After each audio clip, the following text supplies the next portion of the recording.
Assalamualaikum warahmatullahi wabarakatuh. Selamat berjumpa lagi teman semua. Kali ini kita akan membahas tentang cara otomatis mengganti kata pada pemrograman Microsoft Word. Teman-teman semua mungkin ketika sudah mempunyai dokumen dan ternyata setelah dicek kembali ada sebuah kata atau kata yang banyak sekali yang seharusnya tidak disingkat. Ternyata di sini masih dituliskan singkatan. Misal di sini banyak sekali kata TI. Ini TI ini kemudian banyak sekali. Ternyata harusnya jangan disingkat tetapi menjadi teknologi informasi, misal seperti itu. Nah, kalau kita menggantinya secara manual atau satu persatu, ini akan memakan waktu yang lama, belum lagi kalau kelewat dan seterusnya. Nah, berikut adalah cara otomatis untuk mengganti kata tadi secara otomatis. Jadi yang pertama, kita siapkan dokumennya, kita buka dokumennya. Misal saya sudah mempunyai dokumen ini hasil dari downloadan, kemudian kita buka. Nah, setelah dokumen ini terbuka, ya, setelah terbuka seperti ini.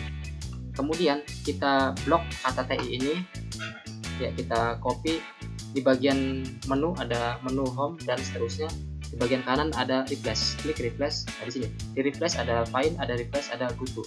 Di bagian find what, di sini tuliskan kata tadi atau paste di sini TI. Kemudian di bagian replace with kita tuliskan kata yang kita inginkan, misal teknologi informasi, ya, seperti ini. Kemudian di bagian bawahnya ada replace, ada replace all, find next, dan cancel. Kita pilih yang replace all. Ya, lihat, perhatikan ada dialog, ada 456 kata TI yang sudah digantikan dengan teknologi informasi. Klik yes. Nah, seperti ini. Nah, ini. Jadi TI tadi sudah dirubah semua menjadi teknologi informasi ini. Ya. Ini akan menjadi lebih efektif. Misal contoh yang lain di sini ada sistem di sini. Ya, ada kata sistem. Misal sistem ini jangan menggunakan kata sistem, misal kita gunakan yang mode atau model. Kita caranya sama kayak tadi, double klik atau di blok, kemudian copy, kemudian pilih replace di bagian ini, ya, sistem. Kemudian di sini tuliskan model misal.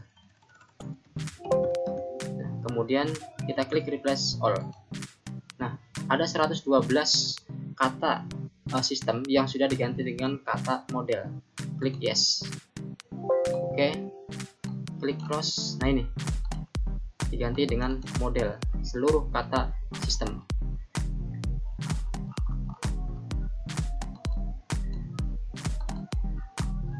Demikian pembahasan kali ini. Kita akan lanjutkan pada pembahasan yang lebih menarik pada pertemuan yang lainnya. Semoga bermanfaat. Assalamualaikum warahmatullahi wabarakatuh.